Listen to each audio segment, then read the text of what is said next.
420 galleries in Chelsea, and at this point I think it's already gone down to there's only maybe 250, and many of those galleries have moved to places like the Lower East Side, or as I call it, the new Lower East Side, because in certain ways, although it's 25, almost 30 years later from the East Village scene, a lot of what's happening on the Lower East Side sort of overlaps with the neighborhoods and even some of the people that were involved in the East Village art scene. So in certain ways, and that's also part of my my theory, is that certain neighborhoods generate over time a kind of resonance, a creative resonance, and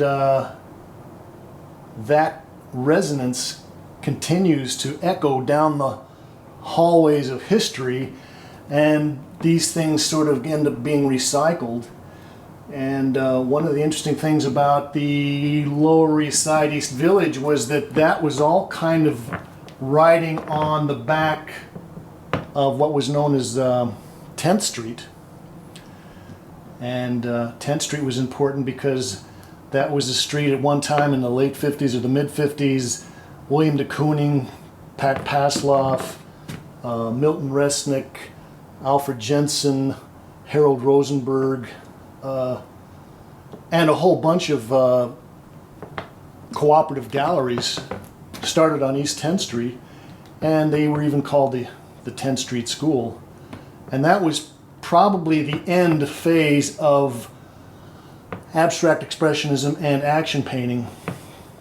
So anyway, that's kind of what I enjoy doing, and that's what a lot of these paintings are about, is tracing how the artists, their communities, the critics, and those little signposts in art history, things like surrealism, neo-Dadaism, pop art, how those signposts get stuck into the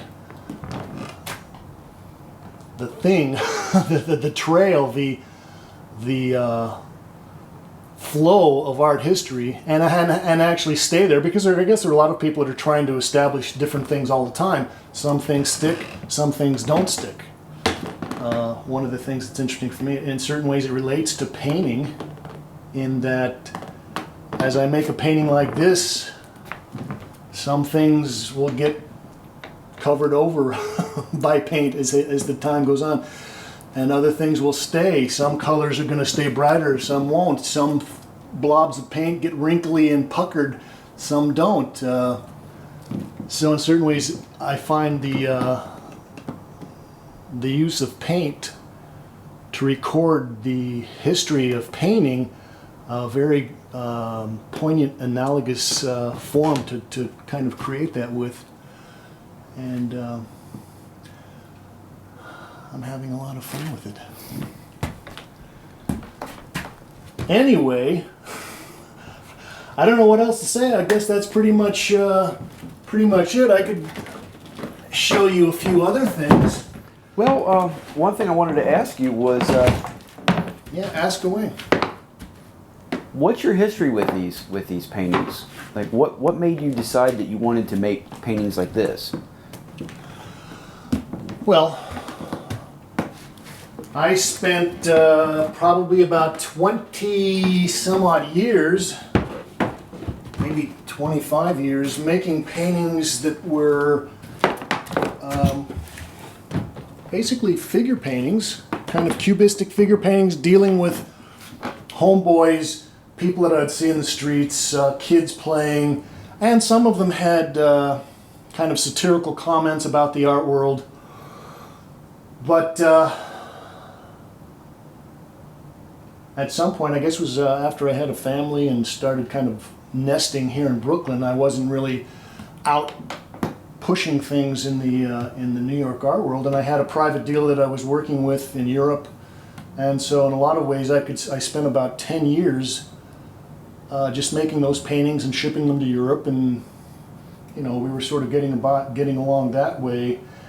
And then a lot of that stuff, the people I was working with got old, they kind of retired, and I was sort of left to my own devices. And at that point, I took my portfolio around and started doing the gallery thing again, trying to promote the work to galleries. And I couldn't get a response from anyone. I probably went to 25, 30, 40 galleries. And although I'd sold substantial numbers of paintings and had a fairly good, probably a better reputation in Europe than I had in New York, nobody had the courage or the imagination or anything to pay me any attention.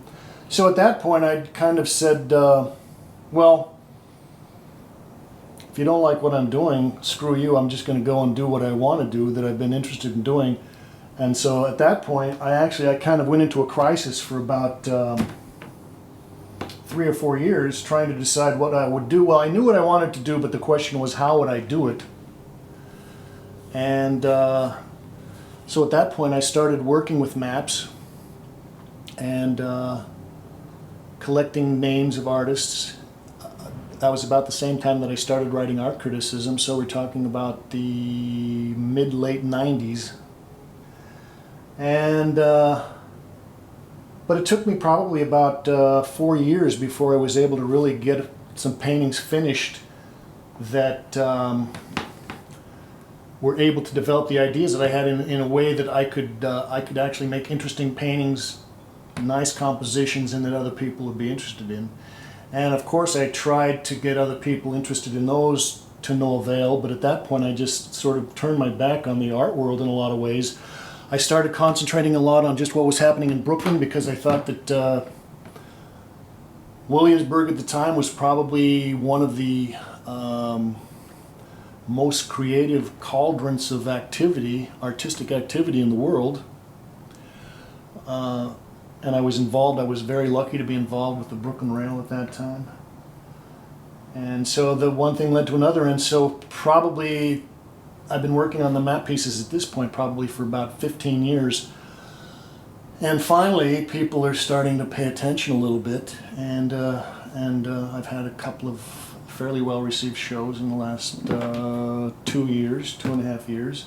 And it's good. And the great thing about art history is that you never run out of material because they're always pumping out more and more art history, and there are always more artists. And so I'm never at a lack for subjects. This is kind of an interesting piece that I just finished. And this goes back to the piece about minimalism to maximalism. As I said, minimalism was one of maybe the last monolithic art movement that really got everybody's attention and sort of coalesced all this artistic, energy. And then about 20 years later, and of course minimalism led to conceptualism. Conceptualism led to the dematerialization of art. And so basically in a lot of ways art sort of came to a dead end, and people were sitting around writing a little sentence here and there. Most of it turned into kind of poetry or maybe even political slogans or things like that. And so for about 8 or 10 years, that was what art was in a lot of ways. And of course there were a lot of political things that were involved with it too. Left-wing, anti-Vietnam War kind of stuff. Anyway, in the late 70s, this new kind of a reaction against minimalism and conceptualism started to emerge in Europe, mostly in Germany, but also it was echoed in Italy. Strangely enough, these were the two places that we went to war with in World War II and sort of decimated. So they're kind of coming back and trying to reestablish their own national identities as creative places where artists could be creative, artists could be accepted on an international level, doing something that was maybe avant-garde, but at least being taken seriously by the cultural establishment. So, but I thought it was very interesting because this is about the time that I came to New York when Neo-Expressionism was starting to bust, to break. And I had been in the army. I was stationed in Germany, so I kind of had a sort of a view of what was happening in Germany, and I'd seen works by people like Joseph Beuys and Gerhard Richter in Germany, but I didn't really understand what it all meant. Anyway, so there was a big boom of Neo-Expressionism in the early 80s, and this is kind of a diagram of how the forces in the different art movements that kind of influenced what became Neo-Expressionism. So we've got, and this is probably a very narrow view, but like I say, you can't put everything into a painting. So I just basically broke it down to the four kind of more important or more blatant exponents of Neo-Expressionism. So you had the Italian trance avant-garde. This is very important because